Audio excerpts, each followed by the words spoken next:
It's 12 o'clock. What is up, guys? It's Mega Man Chief Fan here, and welcome back to another video. And today, I'm doing what is technically my 10th book rant, but it's book rant number 9, but I did that 1.5 thing that got a lot of views, but oh well, I'm doing another book rant.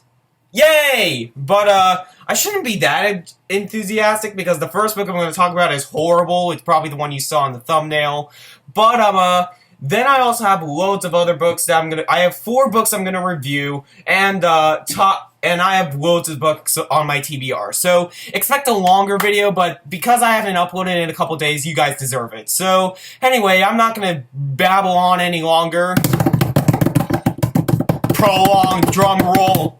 Let's get into this. Alright, like I said, I'm going to be discussing an awful book, and I'm getting it out of the way right now because I'm more of a glass half full type person. I hate to be negative, but this book just deserves it. It is awful, and it's actually by an author who I really like, which is all the more shocking.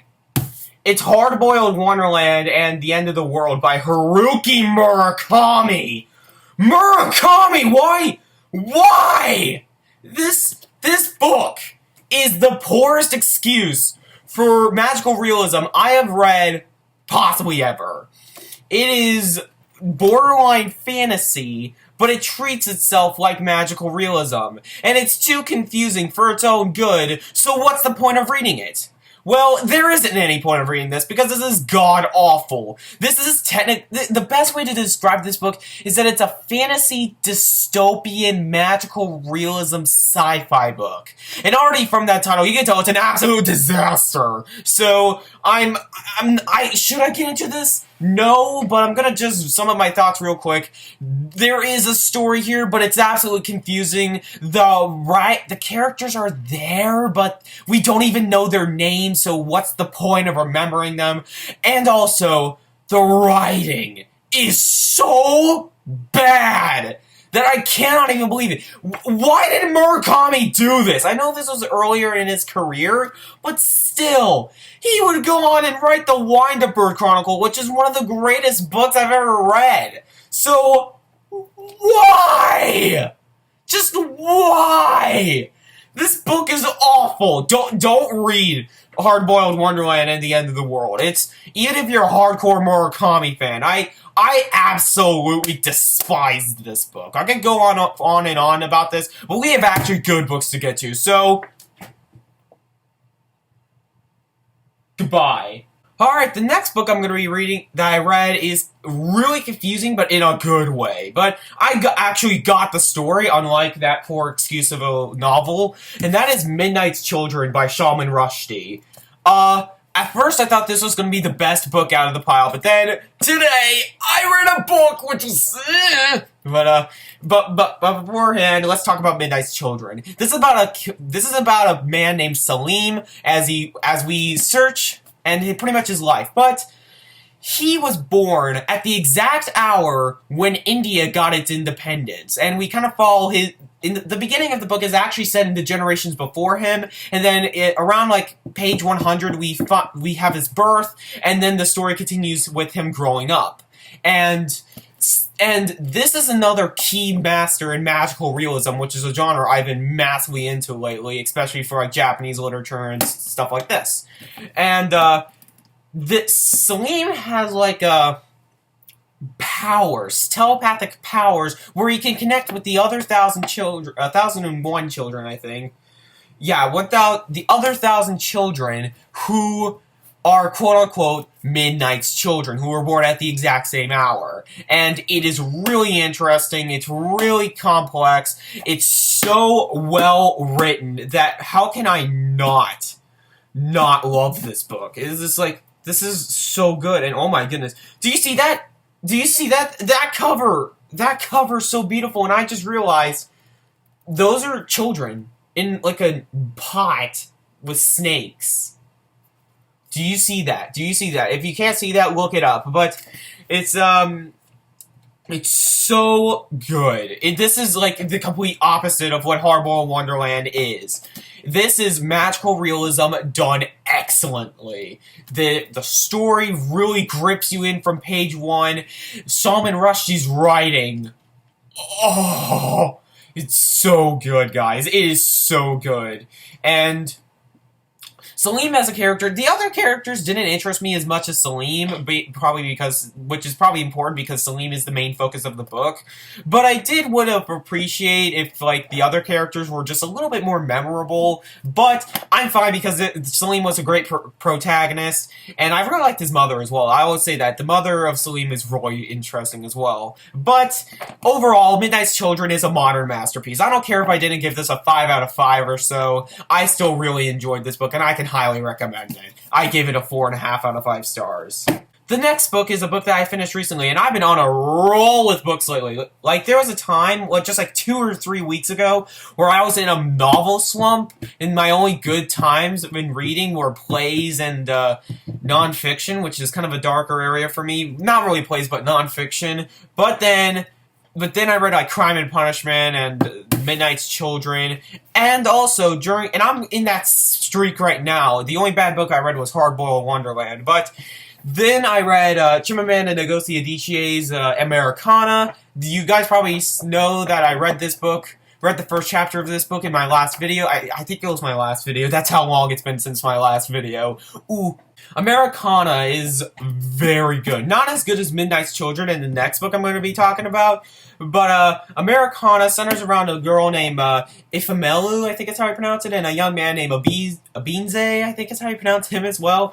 They're African names. I don't know how to pronounce them. But Ifemelu goes to America with her aunt and cousin, and Abinze is like Abinze, I think that's how you pronounce it. I don't know these pronunciations. I'm awful with pronunciations. But then he goes on over to London, and their lives are separated, and we kind of go and we kind of see their life before they moved and their lives after they moved and what happened after they moved, and it's really good. It's really a good take on that kind of like black culture. That sounds horribly racist, but it's like that African American culture. That's a better word for hands down. But the African American culture in America and how women were treated during that time. And this was written during a time. This was supposed to be set in a time in 2008 when Obama was first being elected president, and everybody was up in arms for him instead of now being practically a meme. But Americana really takes a good look at that and kind of like the racism of America and how racism is still here even if we try to deny it.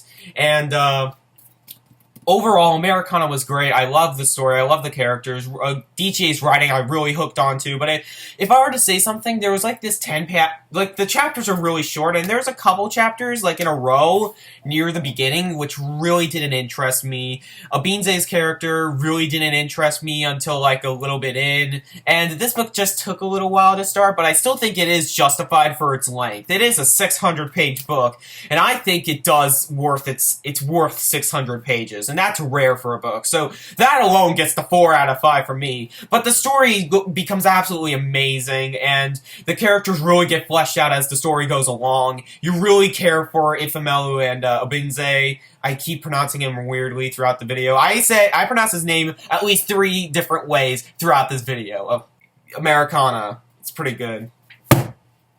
What even was that outro? I've lost track.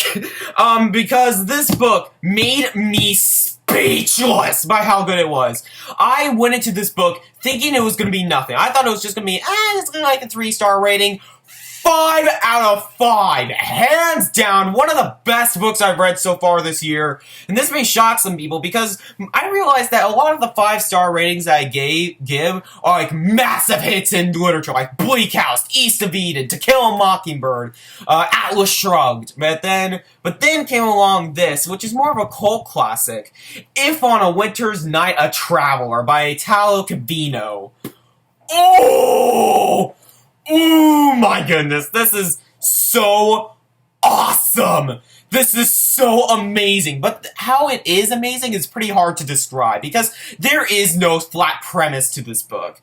There is no, like, actual premise to this book. The best way I can describe this book is that it's set in second perspective, and it ties together, like, these different stories, and in between the stories, it actually has your perspective. Calvino purposely makes you a character. I want you to be a character in my novel. And literally, the first line of this, hold up, I gotta get to this first line, because it perfectly sums up the book. You are about to begin reading Italo Calvino's new novel, If on a Winter's Night a Traveler. That's literally how the book begins. That's literally how the book begins, guys. And why does it begin like that? Well, that's because it tries to be different. And most of the time I find that to be rather annoying. But I don't know what it is about this novel, but the way that it was structured, and the way that it purposely makes you involved with the story, and how it's kind of self-aware of itself being this excellent, is just excellent. It's so great, guys. I really can't say, oh, the characters are good, the story is good, like I normally do, because this really doesn't have that traditional storytelling, and it doesn't have traditional characters, especially for you being a character. It puts you in a scenario which you're not normally in, but also it kind of is, because you literally are put into a scenario where you're reading this book. And it knows that it's a book, and it's just brilliant like that, because this book just blew me away. It was something completely different, and it's exactly what I needed. It's something different done right. I cannot recommend this book enough, and I'm hands down buying myself a copy, because if you can probably tell, this is a library copy. But Italo Calvino's If on a Winter's Night a Traveler. I may have some trouble pronouncing this title already, but I loved this book, and I'm definitely reading more Calvino as my reading career goes on, especially Invisible Cities. I've heard that's really amazing as well. Alright, and then I'm going to be talking about a couple other books that I'm going to be reading rather soon, so let's get into this with Isaac Asimov's I, Robot. I actually started reading this. I'm only about like 30 pages in, and I'm really liking this so far, actually. I'm really liking this. Like, it's a borderline 4 out of 5 so far. And this is not a type of story I'm really that interested in. It's more about Asimov's writing. Isaac Asimov, I understand now why this guy is, one of the most famous science fiction writers of all time. This book is excellent so far. It's literally about the oppression of robots, and it's pretty much about robots. That's literally all I have to say. It's stories about robots and their society, and just how they can connect with humans, and how they can have an impact on humans, and how they can be politicians, workers, just the oppressed. It's really good so far, and I can't wait to see where it goes. So, Isaac Asimov's I, Robot. Just checked this out today, and I can't wait to finish this, hopefully tonight. Alright, the next book that I got from my school library is I, Claudius by Robert Graves. I think I talked about this book before, but I'm not sure, maybe not. But this is literally about, some, general and, some Greek. It's about, some, Roman or Greek. Emperor of Rome, I think is how... I sniffled right there. I think this is about, the Emperor of Rome and his life. It's pretty much it's like a fictional autobiography of a Roman emperor, and that alone sounds interesting. And there's 2 books in the series, and of course this is the first one, and I can't wait to get into it, because it's pretty lengthy, but I think it's going to be pretty great. Alright, the next book I am not going to go much in depth about, because I featured this in my try chapter tag. I am going to read Tortilla Flat. And, yeah, I'm really excited to read this. Just flat out there. And, oh, actually, I want to tell you guys something real quick. I did read Tis by Frank McCourt, which was also in my try-chapter video. Really good. I may mention it more in depth later, but let's just say it's not as good as Angela's Ashes, but I really liked it. And I've heard there's another book by Frank McCourt, and I already added it on my TBR, because why? Because Frank McCourt is amazing. He's one of the best... He's one of the best memoirists of all time, if that's even a word. Tell me if memoirist is a word in the comments below. I want to know. And the other 2 books I'm kind of on the fence about reading now, because they're really short, but they're obscure Haruki Murakami books, and after reading Hardboiled Wonderland, I don't know, guys. And that's South of the Border, West of the Sun. This is, if I'm going to read one of the two, I'm probably going to be reading this one. But the one I'm really on the fence about is After Dark. I don't know anything about After Dark, but I do know something about South of the Border, West of the Sun. I've heard quite a few people talk about it, so it's not as obscure. But still, Murakami's a big author, but I'm just starting to get out of him again because of Hard-Boiled Wonderland, but I'm going to give at least this one a shot. I'm at least going to read this one, but if you don't see After Dark in my red pile of September, don't be heavily surprised. And the final book I'm going to be talking about is a buddy read with Josh over at Literary Gladiators. Don't worry, my friend, I haven't forgot about this. And I feel so bad for Josh because it took me a week to finally respond to the garden book tag, and now I nearly forgot about this before I came across it at the library. I'm so sorry, Josh. And that is The Tin Drum by Gunter Grass. And I don't know why I forgot this because I've been dying to read this book. This is like one of the kings of magical realism. And if you guys, and like I kept saying in my video so far, I've been loving magical realism. And this is literally about a boy who literally doesn't grow after the age of 3. And and he becomes a drummer. This sounds amazing. It's literally everything that I love in the novel. It's pretty long. It's pretty crazy. It's magical realism. And it's just everything that I like in a novel rolled up into one. So, I cannot what's the word I'm saying? I can really imagine myself loving this, and even potentially giving this a 5 out of 5, because now with the Calvino giving a 5 out of 5 for me, there is potential I may give a 5 out of 5 from here, so it just matters on the book. So, The Tin Drum, really excited for it, because I just love magical realism. That's all I have to say. So that was the video, guys. I know I haven't made a video in a long while, and surprisingly, I did this on my first go. So, yeah, round of applause for Graham. But, anyway, comment down below on what you guys thought of the video, and as always, I'm Mega Man Chief Fan, and I'll see you later, guys.